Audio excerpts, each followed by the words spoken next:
कोई भी एग्ज़ाम हो, बोर्ड का एग्ज़ाम हो, अर्धवार्षिक परीक्षा है, ये हमेशा पूछा जाता है इसमें से। तो याद करेंगे और जा कर के जब आंसर शीट पे लिख के आएंगे तो ये वीडियो का जो सही मायने में इसका मतलब होगा। तो आइए पहला जो हम बात करेंगे कि जो खनिज के बारे में। खनिज का परिभाषा क्या है? खनिज पृथ्वी में प्राकृतिक रूप में उपस्थित तत्वों एवं यौगिकों को खनिज कहते हैं। बहुत आसान से परिभाषा है। पृथ्वी में जो पृथ्वी आप जानते हैं उसमें प्राकृतिक रूप से जो आपको तत्व मिल जाए, यौगिक मिल जाए, उसी को हम बोलेंगे खनिज, उसी को हम कहेंगे खनिज। तो खनिज का परिभाषा यह रहा। दूसरा अगर हम बात करते हैं अयस्क, तो अयस्क क्या है? वे खनिज जिनमें धातु अधिक मात्रा में पाई जाती है और उसे निकालना लाभकारी होता है, उसे अयस्क कहते हैं। यानी खनिज में जो धातु ज़्यादा मात्रा में हो और उसको निकाल के कुछ उसका प्रॉफिट किया जाए, जो कंपनी निकालेगी उसको निकाल के शुद्धिकरण करना प्रोसेस, वो अलग प्रोसेस है, निकाल करके उसको लाभकारी होगा, वो कहलाता है अयस्क। तो अयस्क का परिभाषा कभी पूछ देता है कि खनिज और अयस्क का परिभाषा क्या है, और ये भी पूछ सकता है कि खनिज और अयस्क में अंतर क्या है। तो दोनों बातें यहाँ पे आपको मैंने बताया, परिभाषा दोनों में लिख दीजिएगा। अब एक आता है गैंग।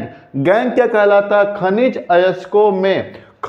अयस्कों में रेत, मिट्टी आदि जैसी अशुद्धियां पाई जाती हैं, जिन्हें गैंग कहते हैं। यानी खनिज अयस्क के अंदर रेत मिल जाए, मिट्टी मिल जाए, उसी अशुद्धि को गैंग का नाम दिया जाता है। नेक्स्ट बात करते हैं निस्तापन, बहुत इंपॉर्टेंट। निस्तापन, कार्बोनेट अयस्क को सीमित वायु में अधिक ताप पर गर्म करने से यह ऑक्साइड में बदल जाता है। यानी कि कार्बोनेट अयस्क को सीमित वायु का मतलब कम जो ऑक्सीजन के प्रेजेंस में उसको गर्म करेंगे तो जब वो ऑक्साइड में बदल जाएगा, इस प्रक्रिया को निस्तापन कहते हैं। तापन देखो समझ, यानी कि वायु के अनुपस्थिति बोल सकते हैं, या वायु का सीमित जो है वायु में जो गर्म करने की प्रक्रिया को कार्बोनेट अयस्क रहना चाहिए, तो उसको निस्तापन कहते हैं। इसको डिफिनेशन को याद कर लीजिएगा। नेक्स्ट है भरजन। सल्फाइड अयस्क को वायु की उपस्थिति में अधिक ताप पर गर्म करने पर यह ऑक्साइड में बदल जाता है। वो कार्बोनेट अयस्क था, यहाँ पे सल्फाइड अयस्क है, इसको गर्म करेंगे, लेकिन वहाँ पे ऑक्सीजन सीमित था, यहाँ पे ऑक्सीजन की उपस्थिति है, तो जो ऑक्साइड में बदल जाएगा उसको कहेंगे भरजन।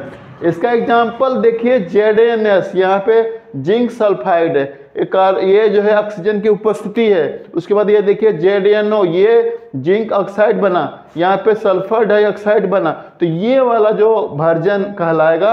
और ऊपर वाला देखो निस्तापन है, जिंक कार्बोनेट है, देखो CO3 कार्बोनेट है, जिंक कार्बोनेट के साथ जब यहाँ पे ऑक्सीजन प्लस है, ये नहीं है, ऑक्सीजन की अनुपस्थिति मान लीजिए या सीमित वायु मान लीजिए, तो गर्म करेंगे तो ZnO बनेगा। तो इसका निस्तापन और भरजन का अंतर भी पूछता है, तो बहुत आसान परिभाषा, इसको याद करके जाइएगा। एग्जाम में जाने से पहले इसको जरूर याद कर लें। इससे पहले आपने 5 परिभाषाओं को सीखा, जाना। अभी 6वां जो परिभाषा है गालक का परिभाषा पूछता है। क्या है? कई बार पूछा है, वे पदार्थ होते हैं जो भर्जित अयस्क अथवा निस्तापित अयस्क में उपस्थित अशुद्धियों से रासायनिक क्रिया करके धातुमल में परिवर्तित कर देते हैं।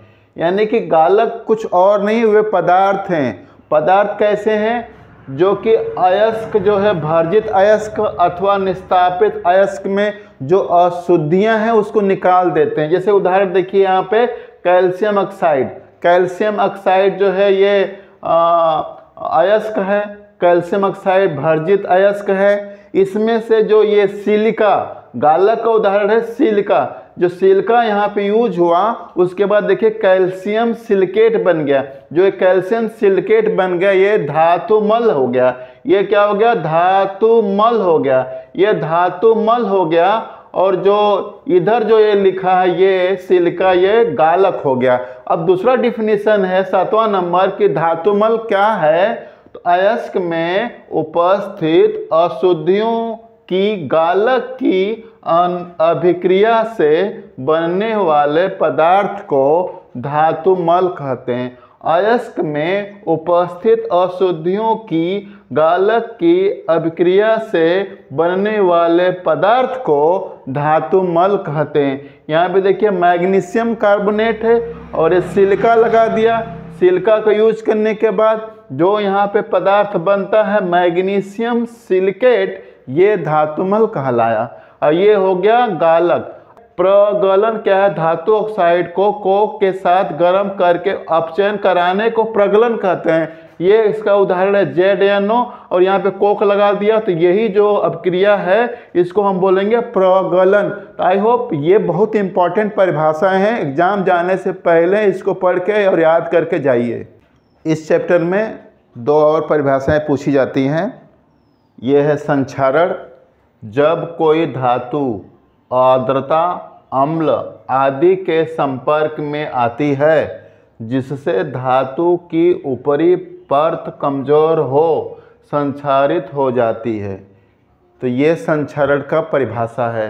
संक्षारण का परिभाषा आप जानते हैं कि जब कोई धातु आर्द्रता मतलब नमी होता है, अम्ल आदि के संपर्क में आ जाती है जिससे धातु की ऊपरी परत कमजोर हो, ऐसे को संक्षारित कहते हैं, यानी संक्षारण कहते हैं। इस प्रक्रिया को संक्षारण कहते हैं। जैसे सिल्वर है अगर धातु तो उस पर काली परत जम जाएगी, संक्षारण हो गया। अगर कॉपर है तो भाई हरा परत जम जाएगा तो संक्षारण हो गया। लोहा है तो भूरा परत जम जाएगा तो संक्षारण हो गया। तो ये है संक्षारण। और कौन कौन से कलर, कौन कौन से धातुओं के ऊपर। अगर इसकी बात करें 10वां, ये लास्ट है परिभाषा। अब से लेकर के 1 से लेकर 10वां को याद कर लेंगे तो इसमें से कुछ न कुछ प्रश्न में आएंगे ही।